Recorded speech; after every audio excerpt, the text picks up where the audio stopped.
In today's show, we will be discussing the vital work of non-governmental organizations in Nigeria, particularly in advocating for people living with challenges in the face of all their challenges in the country, economic and security as well. Now, through their efforts, these NGOs are believed to have made significant contributions to improving the lives of marginalized communities and individuals in Nigeria, where economic instability, security concerns, and health challenges persist. Our guest today is quite engaging with a thought-provoking conversation. He provides room to gain a deeper understanding of the complexities and opportunities in Nigeria's non-governmental organization landscape. Newsnight sat for a conversation with Mr. Jake Epelle of TAF Africa. Mr. Thank you for speaking with us on Newsnight. It's You're a very busy person, so it's been some work trying to get to you. Not too busy for you. Thank you. We appreciate that. But let's start out with this conversation and start with your experience dealing with challenges as one living with albinism or with the disability. Mm-hmm. What's it been like for you personally, growing up and all of that? I think it's a mixed bag. It's a life filled with challenges, but also opportunities. I don't pay more attention to the challenges as I pay more attention to the opportunities. I see the challenges as a stepping stone to creating chances, not only for myself, but the generality of persons with disability. Every day, the opportunity to meet people like you, the likes of Mr. John Momo that I was with a few days ago, is an opportunity to get them committed to becoming voices for persons with disability, and to a larger scale, the community, the larger scale, the inclusion drive, which paves the way for women, youth, and persons with disability. It's about building relationship that transcends beyond myself, and getting them committed to becoming a very strong voice and influence for the community of persons with disability. But how do you deal with, I know it's somewhat personal, so let me be careful how I choose my words here. Growing up, there's this thing about the moment you have some form of challenge, physically or mentally, you're put in the back burner, and what everybody sees to do is to give you handouts. But you go to some other places, you see people that are physically challenged. For instance, I had the relative who was physically challenged, but he made the best shoes. I mean, he couldn't walk, but he made the best shoes. And today, one of his children is carrying on that tradition. So how does this work, where the society thinks this is an opportunity to do handouts, and the individual who's living with a challenge also tends to put out that kind of vibe. I need handout. Yet there are some who, I don't need your handout. I just need you to bring me in. So how do we do that? Well, I have always cultivated and ingrained in me the mentality of doing things for myself instead of others doing it for me. And my father drummed it into my brain that, look, there's nothing wrong with you. You can become everything and anything that you want to be if you choose to do that. So, for instance, I think I'm saying this for the first time in the media. When my brothers were interested in staying under the roof of my dad and, enjoying whatever it was available, even though we came from a very poor family, I chose to go out and become servants to my uncles. I chose to go out and learn admirable uncles who would admit me. What is it that they've been able to do to become successful. I also want to also say that there were some uncles. I remember a very touching story of how my uncle's wife, who was pregnant, will not want me to come into their home because she feels that seeing me, the child is going to photograph my albinism and automatically become a person with albinism. That was that was their own ignorance. But then it was something that I never forget. 64 years of my life, I can still remember that story. And, you know, so the idea is to continue to learn how to fish in place of being given a fish. And I translate that to every day of my life and every day of my advocacy. There's really nothing wrong with us. It's just for you to give us the same opportunity that you give to others so that we can make the most of it. It's interesting, I mean, the way you've talked about your early experiences. But you decided, or as you said, your father ingrained that in you. So where the opportunities are provided, how do you, or how have you been able to deal with those who still feel like I need a handout instead of stepping up? Because you and other non-governmentals are also striving to ensure inclusivity. But when the opportunities are created, are those that are challenged ready to take up those opportunities? Incidentally, in my own case, I hardly can think of when an opportunity has been created for me. Rather, I go into whatever sphere that I found myself and create an opportunity where there is none. Oftentimes, I look out for what others are not seeing and make the most of it. You know, so whether the opportunity is given to you or you can't find one, please create one and stay on it until that opportunity will manifest into a product that will not only be for your own betterment, but for the betterment of others. My greatest desire is to build people. I like to talk about personal experience. There's an opportunity in my organization as of today, and it came with some financial reward. I decided that I was going to put that money into the lives of the people who has been with me for ages. And someone asked me 2 days ago in this office, so look, this is an opportunity for you to acquire office space building for the organization. And I said to him, don't worry, let me acquire properties in the life of these people. Eventually, they will grow and will be able to acquire property based on what they can do. So for me, it's always a legacy. What is it that you can do meaningfully, impacting into the life of the people you're leading, and build them as if you're building a complex or an office environment. Eventually, they will turn around and build all that you want to build. I invest in people. The very first grant I got as the leader of this organization, I took it as it is. We didn't take a penny out of it, and sent a young woman called Oluchi to Aberdeen University in England, and she came back with a master's degree. Now she's gone back for her PhD, doctorate, you know, and several others. So my greatest and most profound investment is people. Which is quite interesting. So let me ask you this question: how does, in the face of the challenges in the Nigerian space right now, how does your organization, and indeed all the other non-governmental organizations, address the matter of intersectionality and the other social issues there are? For instance, education, the economy, and insecurity, healthcare.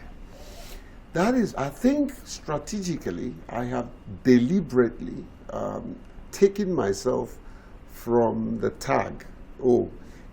Take for instance in the media. anything you want to discuss about inclusivity, look for Jake. I'm taking a detour from there because I know that if I continue to do that, it will present just a segment of inclusivity. Inclusivity is a two-way street. It's a twin track. It's in every space. We want to see inclusivity in the media. We want to see inclusivity in the education.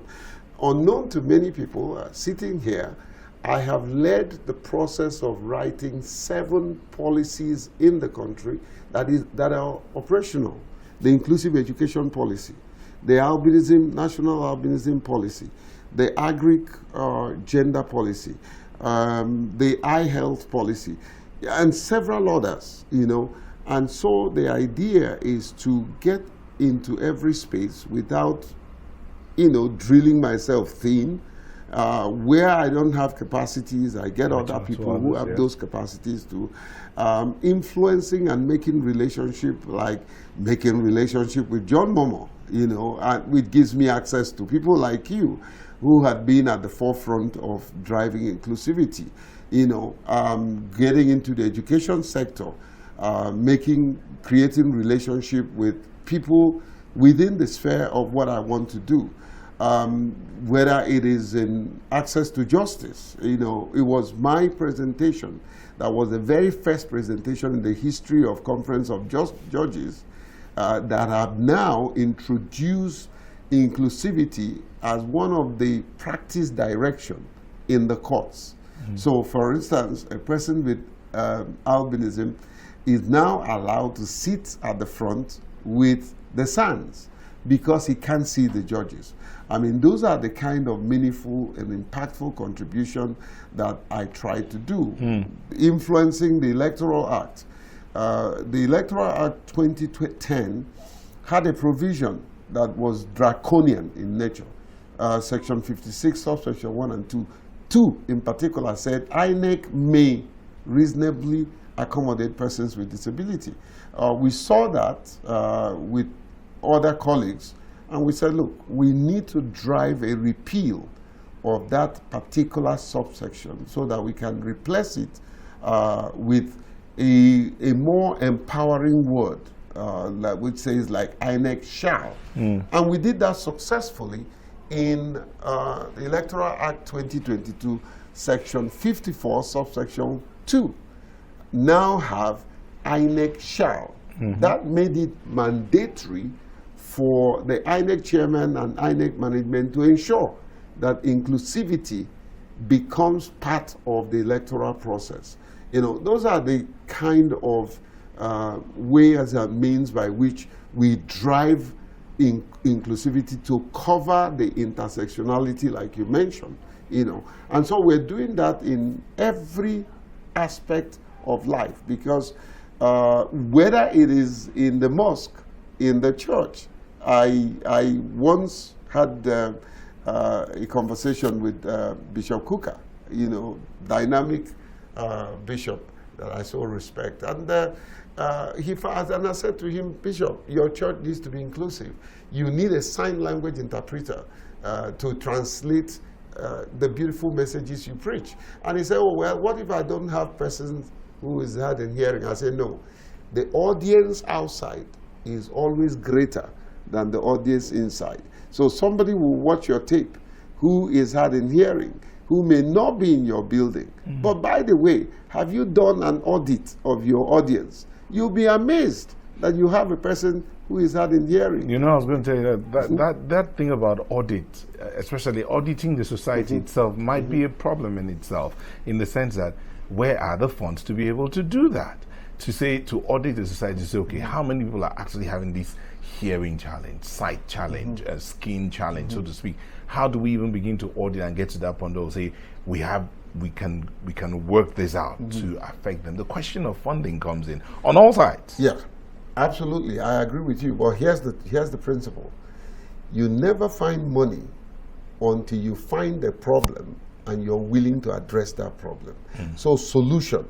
When I started this organization today, you know, I had just about 200 naira to pay boss and meet somebody that I talked to who believed in me and said, okay, we'll give you a chance. We'll help you register the organization and all that. So, contrary to sometimes what we preach in church, well, God provides the vision and then he will provide, God provides provision for the vision. No, it's not the other way around. It's actually you receiving a vision from God. Your willingness to work that vision lies your capacity to find the provision. You know, so it's not like, oh, well, I have this idea and I don't have the money to pursue the idea. No, when you have the idea and you stick with the idea, the money will follow. That's how my life has been. Every time I come up with an idea, I will find the money.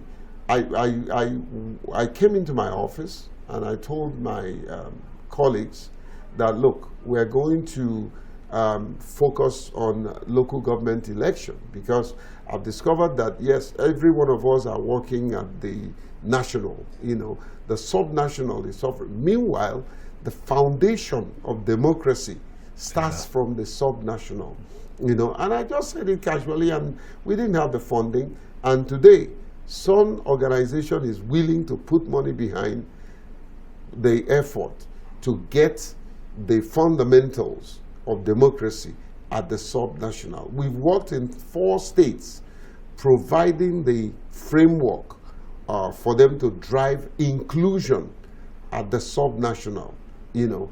And think of the strategy, because we wanted to work on a bigger space in order to mainstream inclusion. And that has been the thing. So, I mean, look at Channel Television.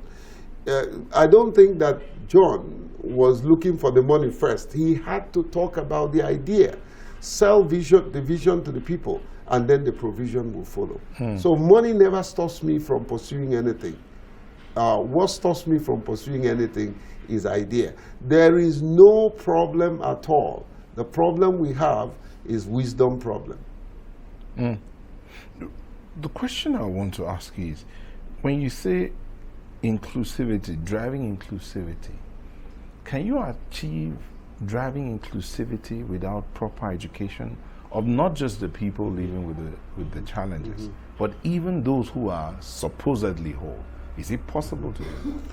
I think it is. Guess what? You know, the first thing that God created, it was education. Education. Education cannot be achieved with proper information and dissemination of information.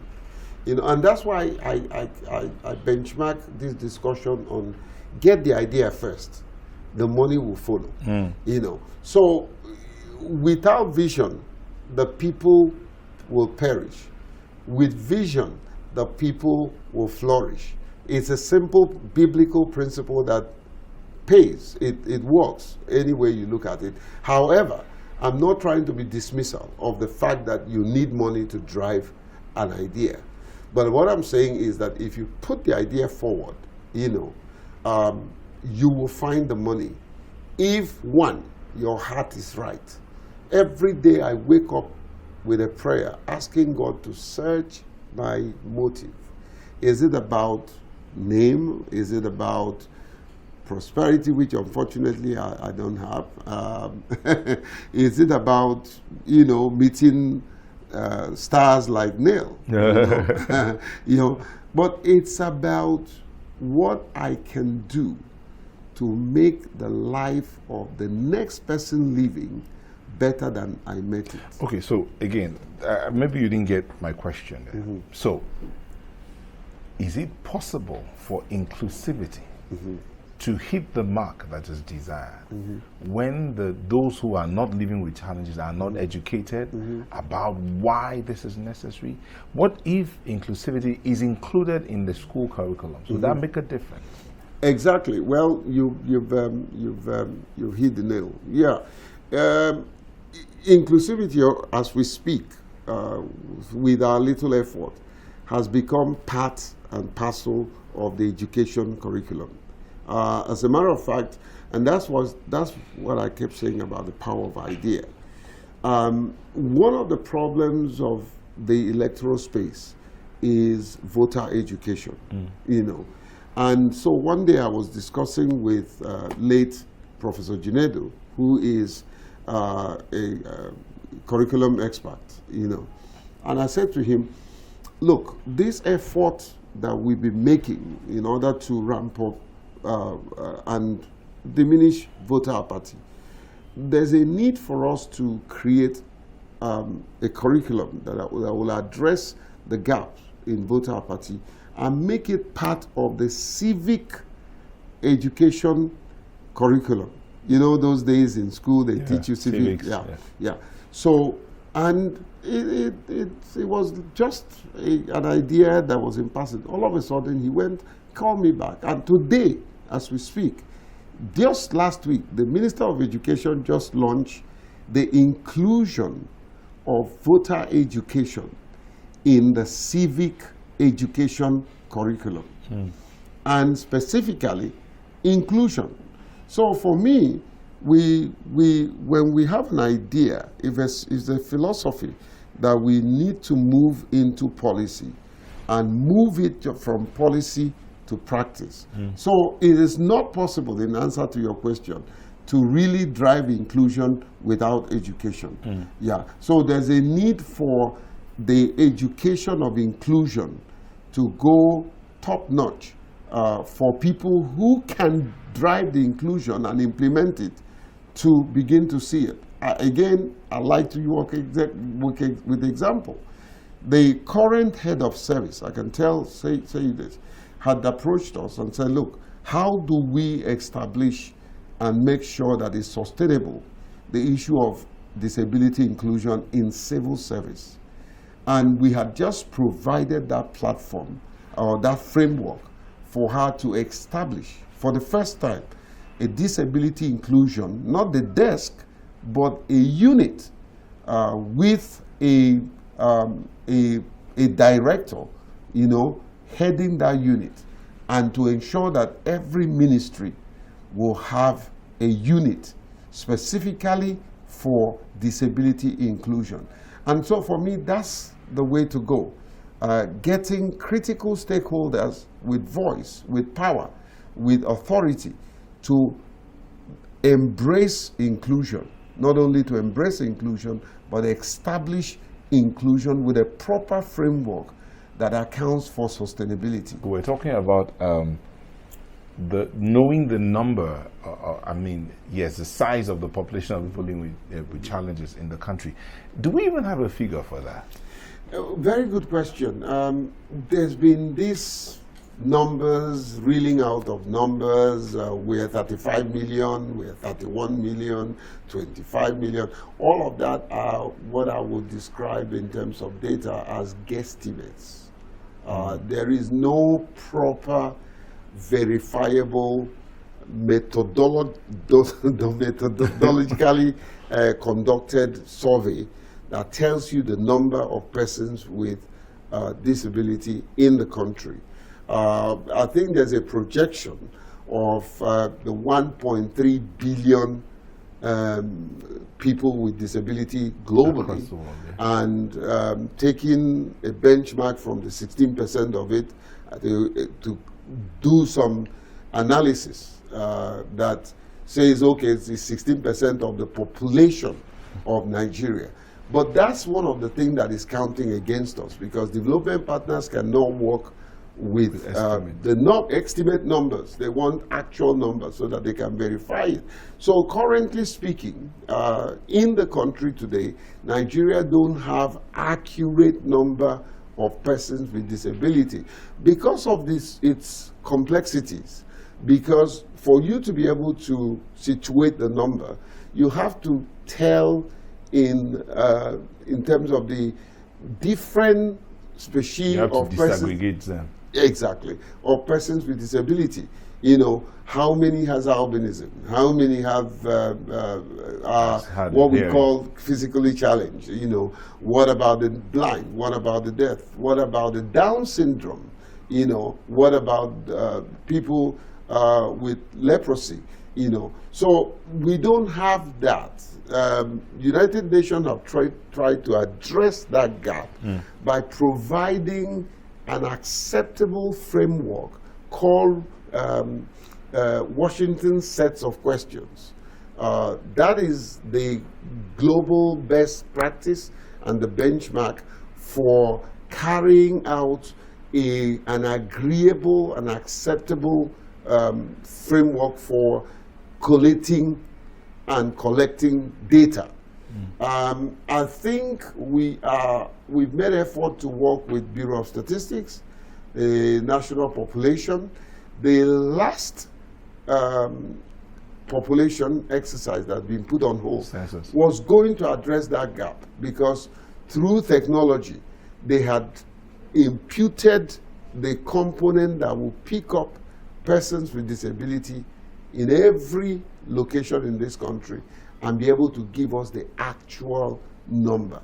And until we have the actual number, it's difficult to really manage the entire process. Now, one segment of this of the space that are trying to get result is the electoral space through INEC. INEC have picked up data here and there to address the issue of data, especially with persons with disability. But it's not holistic. In 2023, INEC did say that they have 86,000 of registered voters with disability. Now, there's a caveat. That's not the entire number of persons with disability who have registered to vote. As at 2023? Yes. But that's just a segment which they can beat their chest to say, we collated this, taking into consideration the requirements for data collection. But there are several persons. I am not in that 86,000. If you're not there, who's there? Exactly. So that's the thing. And I mean, it's interesting because I never voted until I was 58. Wow. Yeah, 58 Wow. years was the first time I participated in the voting process. Not because you didn't want to? Not because I didn't want to, but because the environment was not safe for me to participate. It takes just 10 minutes for me to burn in the sun. And every burnt takes you closer to skin cancer. I'm a skin cancer survivor. And so I didn't want to go and stand in the sun and get burnt before I vote anybody into power. And so that experience startled the current chairman of INEC, and we embarked on what can be done so that persons with albinism and disability can then participate in the process. So the exercise before 2023, I flagged it off. I was the first to register, and then of course that was the first time that, not 2023, before then, 2015. That was the first time that I participated in the electoral process and voted. And after then, I had sort of recused from the process because I found myself totally apolitical and being able to make sure that I have the credibility to get everybody involved in the process without being seen as tilting the political party. Okay, so there are those, of course, there are those who will not be happy with you for choosing to be apolitical. I mean, why are you being apolitical? Everybody, every citizen, every human being is a politician, so you cannot just decide to be. But that's, I'll give you a conversation for another day. Let's get back to this matter of living with challenges in Nigeria. I do know that your organization and all the other non-governmental organizations, you try as much as possible to reach out. I mean, you do all manner of trainings, webinars and all of that, sometimes even walks, protests and all. But is it enough to help ease the living conditions of people with challenges in the country? Excellent question. Even what I do currently, I don't feel that is enough. I am concerned. Despite all the opportunities, you're on television, everybody knows you and all that, I drill down to myself to ask, how many people are you really impacting to a point of changing their life? And that drove me to talking to one of the biggest players in the industry. I don't want to mention them because it is commercial. And I approached them and I said to them, look, can you, in a few years, in 2 years' time, we'll be 20, can you do an impact assessment for us to also tell organizations that have supported us one way or the other, either in kind or in cash channel? Can we do an impact assessment to say to organizations like yours and several others that, look, you have supported us, and this is the assessment of that. By how many people, in terms of numbers, we've been able to change their life and status, in this 20 years. And so that is my greatest desire. I want to be able to beat my chest to say, I have been able to change this number of people, in terms of their living standard, in terms of their education, in terms of being able to save them from one health hazard or the other. It's amazing what you're able to do, but as I said earlier about that question of being apolitical, there are those who will argue with you, because a friend of mine calls some non-governmental organizations, calls them political non-governmental organizations. In other words, because they will say they are pursuing a certain goal, they are willing to lean to any party who's willing to give them the resources they need. But should that be the situation? Well, there's something we do here in South Africa that have changed that. One, we don't take money from government. Never. I've never done any project and received any funding. And I say this on national television. Never done any project and received any funding from any government establishment, except where that organization is willing to do counterpart funding with us. Let me explain. What it means is, because MDG did that with us, a situation where they say, okay, we have 18 million, okay? Can you provide a matching grant with that? And we do something. Well, here's my principle. Keep your money, account for how you spend it. We'll keep our money, account for how we spend it, but we must do the work that you have caused me to commit to publicly, so that at the end of the day we can do an evaluation of what we're doing. Another thing we've also done in our context is, since the beginning of this organization, my financial reporting, annual reporting, is posted on our website for anybody to see. So you can tell who gave me money, how did we spend it, And we encourage people to ask questions. So there's a mechanism on our website that allows people to unanimously send us comments, and we respond to those comments, So it's important that we show transparency in what we do. As you walked into this organization, you would have seen on a small slate where we listed out our vision, our mission, and our core values. Transparency is one very important core values that I hold dear to. Accountability, integrity, professionalism, commitment.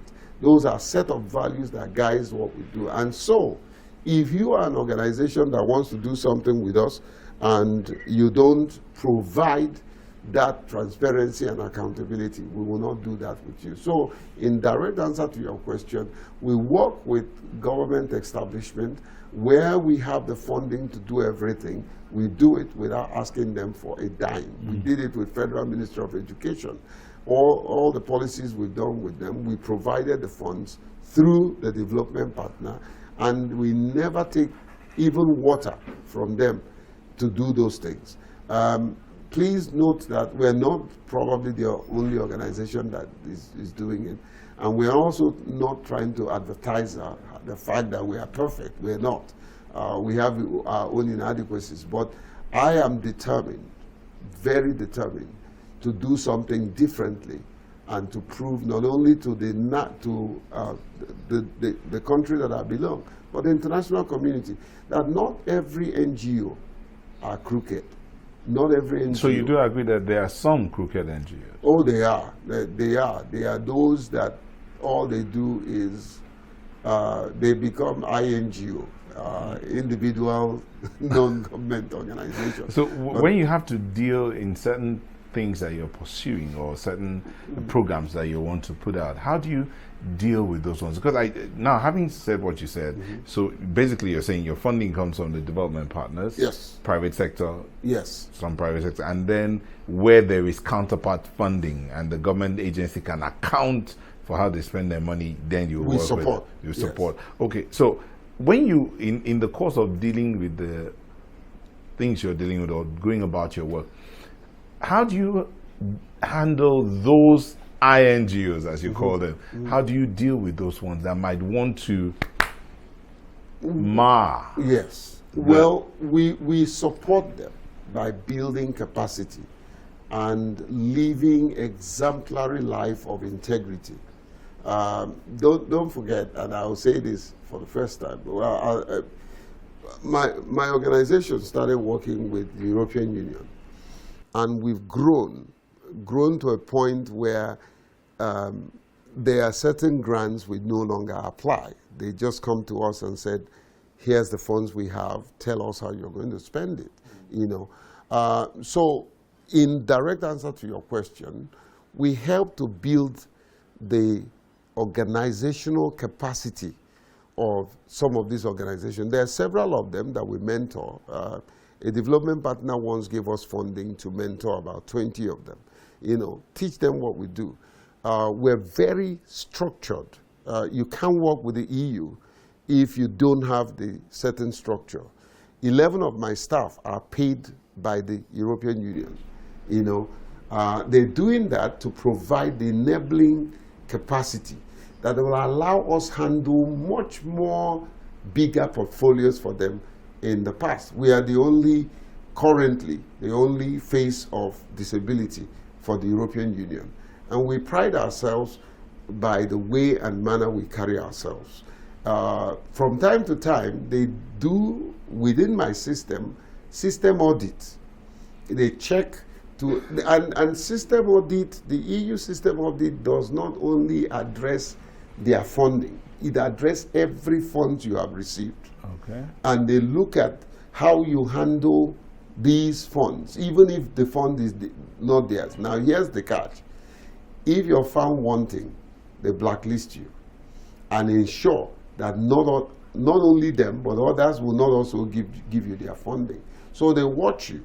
And you need to be careful because there are certain decisions you make and certain expenditure you make that is considered ineligible expenditure. And they will make sure you refund that money to the least. Amazing. And this matter of the INGOs and our social space and political space in Nigeria and how it works for those living with disability. Let's go back a bit and go back to the matter of the economy. It's been spiraling downwards in terms of the purchasing power of many Nigerians, spiraling downwards, and many who are able, not those with challenges, are complaining. So you can imagine what those with the challenges are going through. So living with challenges in the Nigerian space is quite difficult.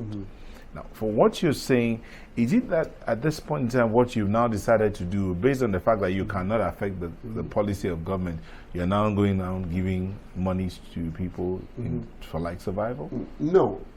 So how are you helping out in that situation? By being resourceful internally, by being prudent in your spending, by being adaptable in your work schedule and ethics, being internally resourceful. We look out for the things that we can do without violating the laws, because we are not set out to go into business ventures.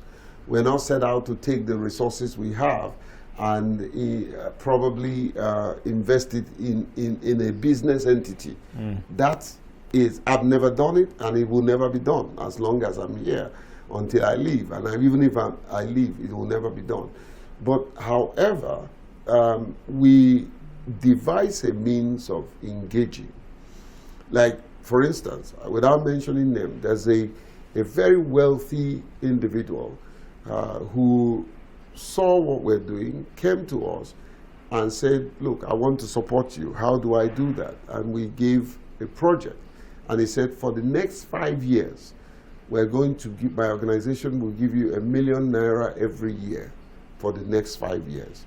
So think of a situation where we have hundreds of such persons. That is internally generated revenue that can keep you going. Yeah. You know. However, we insist on remaining accountable to whoever gives us, whether it's a penny or a naira.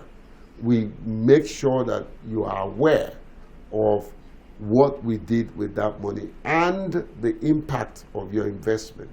Mr. Epelle, as we begin to wind down, you've talked about what the NGOs are doing, what you and the other NGOs are doing. You talked about what government is doing and where government is failing. But if you had a word for government and indeed for the NGOs, what would that word be? For the latter, NGOs, practice integrity. It pays. There are people that I look up to them.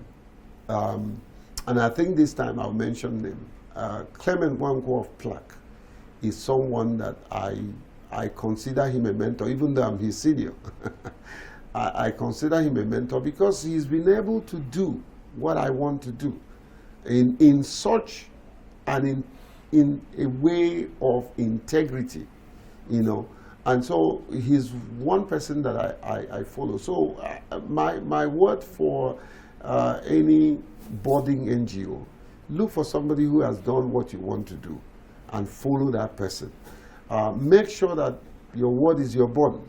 If you say you're going to do this, you're going to do that. As we speak, my dear brother, there's no hotel in this country that we go to. Once you mention South Africa, they give us key. Why? Because they know we will pay them at the end of the day. You know. So whether in Abuja, there are hotels in Abuja, including the 5 stars, that all they do is a phone call. Put this person in the room, and they will, because they know. So integrity pays. You know. For the government, they haven't done enough. Where the government is missing it is not bringing persons with disability to the table at the point of making decision. They always have this notion, my brother, that look, we're working for everybody. And I kept saying, you're not working for everybody, because there are peculiar issues that you need to address in order for the people to feel and have that sense of belonging and actually benefit from whatever decision you make. And I think I want to also zero in your field, the media. The media needs to be more inclusive. The media needs to be more inclusive. I think the likes of channels are beginning. You know, a number of times I had to confront you. I said, you know, channel is not being as inclusive as I want it to be. And today we are seeing it. It's paying off. You know, you are addressing those inclusivity issues. You know, hardly at any time that I picked up phone and called channel and said, this is what we're doing. The next thing, you're sending us cameramen, and I want to say it. Nobody in channel has ever asked me to give any brown envelope. You know, and so that's it. But we need to go a step further. And this is my challenge to Egbo, Uncle Momo. We need to see a person with disability in your management. We need to see a person with disability doing newscasting. We need to see sign language interpreter behind your cameras, you know, so that this over 8 million estimated number of persons who are hard in hearing can follow the news, you know. We had on our own registered a sort of a journalist for disability inclusion, fully registered. We paid for the registration. They have a board. You know, the problem is that we are not getting enough funding to fund them, you know. But these are some of the ways that we can increase and upscale inclusivity in the media space. There are most times that I've called a number of times and influence the editorial, the content direction of the media space in several media houses. You know, we want to see more of that. And for the larger society, please help us, not only to make us feel that we are part of the society, to truly include us in the society so that we can have that sense of belonging. If you're ending, I would like to end on this note, that let us remember that the day we were born, we cried. Everybody around us rejoiced.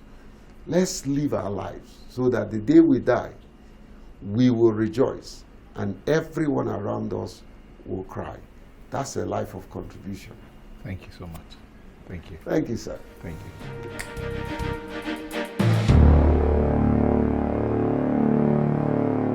As they say, every good thing has to come to an end at one point or the other, and this is where we have to draw the curtains for today's show. I want to thank you for being a part of it. Let's hear from you. Our handles are right there on your screen. Tweet at us or send us an email, and we'll bring it back to you again.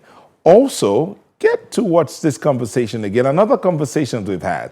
Just go to channelstv.com/podcast or youtube.com/channelsweb to get started. We'd love to hear from you, but until then, bye-bye.